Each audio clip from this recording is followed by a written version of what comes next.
Okay, so I'm gonna introduce the Mars series, and you guys know me. If you don't know me, you know me. You know me, but you don't know me, and you know me. If you don't know me now, you know that I be all over the place and I do different things. Okay, so yeah, I'm going to be finishing the other placements, but I'm just going to throw in a new placement here that I'm also going to start building on Mars placements in Synastry. And right now I'm doing Mars in the first house Synastry.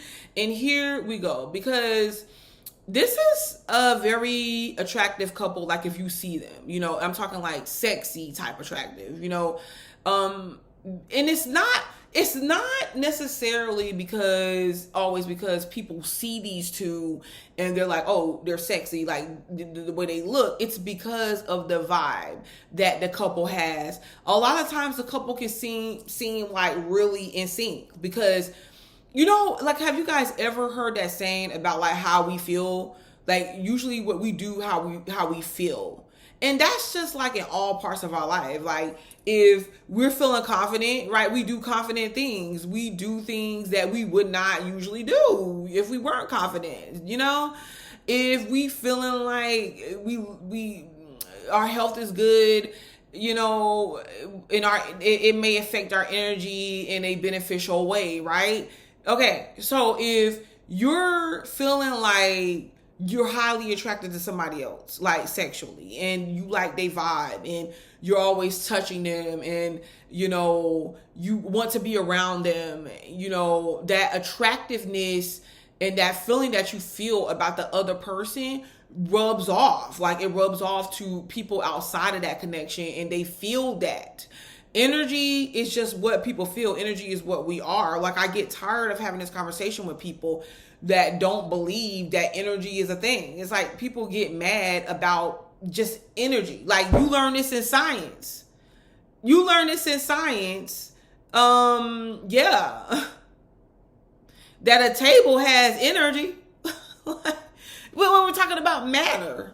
Just really think about this. So it's not even a discussion. It just is what it is. And the point that I'm trying to make is Mars in the first house Synastry is no different. Like, their energy and attraction for one another translates over into the physical environment, and people see that, and they tune into that. They feel that. They can feel the couple's connection, and it can be something that attracts other people into them, like the couple together, other people find interesting or whatever, and they can see why the two are interested in each other and like each other. Mars in the first house is very physical, though, because the Mars person is attracted to the very essence and just the look of the first house person. When we talk about the first house, we talk about, and we're mentioning the how a person arrives to where they're getting, like how a person projects themselves, their persona. And the Mars person is attractive to the way that the first house person projects their persona onto the world, onto their environments. Just the Mars person, the first house person could just be sitting somewhere, just sitting and looking, eating. It doesn't matter. The Mars person will find that alone very seductive, attractive, and they want to physically be involved. They get turned on, passionate, okay, about the first house person. So their sexual experiences could be very good. They could have a very good sexual interaction or sex life. They could be attracted to each other over years. Like across years, physically attracted to each other. It's no such thing as, okay, well, you're aging and I'm not attracted to you. It's just impossible. And the Mars person, this could be a situation where you see people that have broken up, go back and they start dealing with their ex, even though they're not in a relationship with them. And like the new partners are like, well, why do you keep dealing with that person? Like, why do you keep cheating with that person? What is it about that person? It's just like, once the Mars gets back into like into correspondence or around the first house person and them around each other, they cannot physically leave each other alone. They want to be involved and they want to experience each other because they turn each other on. The first house person feels special, like feels sexy, feels admired by the Mars person, and then in return it boosts their confidence. And then they really get this very high sense of confidence around the Mars person, and that turns the Mars person on. The first house person can really build up their self-esteem being involved with the Mars person, because the first house person sees the Mars person as just something just so good and so worthy, and like, man, people want the Mars person, people want them, and they want me, you know. It's just, and sometimes it's just about the physical. Like, you would need, this is great, this is a very, very good aspect to have in synastry with someone, period, you know. But sometimes, I mean, that could keep two people interacting for a long period of time and even marrying each other. But once you get into that situation and there's no depth, you know, it's only physical, it's like, okay, well, then there's sex, and then there's arguing and breaking up, and we don't really have anything in common. Like, we do, but we don't. That may not be enough to keep the relationship going. Now, you could possibly have a lot of children together, and this is a very feely, touchy placement. Can't keep your hands off each other. You absolutely, positively cannot keep your hands off of each other.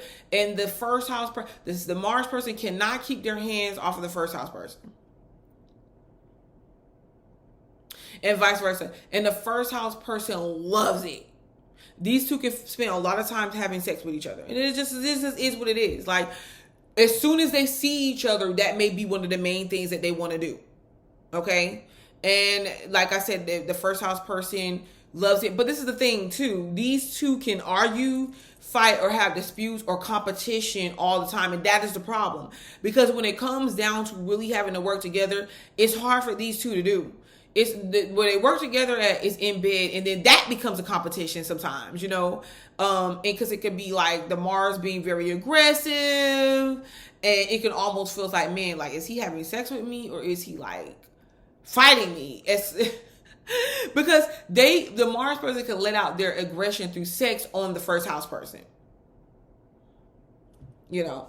But the competition comes in, and yes, this is my feather, guys, that I got up here.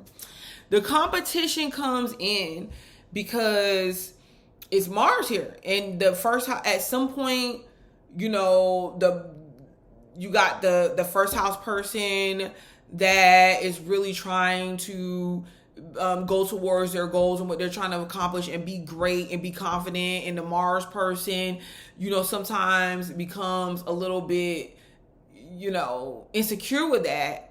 And it's kind of like, well, you should do what I say, first house. You should follow me. And the first house person is like, no, I shouldn't. I should do what I want. Because remember, the Mars is pushing the first house person to do more, to do greater, to be more, to go here, go there, do things, be impulsive.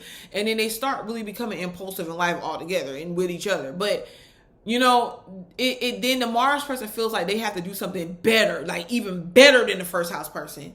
And it becomes a competition. Instead of them supporting each other, they look up and they realize they spent a lot of time being in competition with each other. Now, there could be a healthy source of competition, but that's only if you can check each other and be like, listen, we're competing. Okay, healthy competition is good, but if it looks like at any given time we're really getting in each other's way, something different has to happen here. Okay?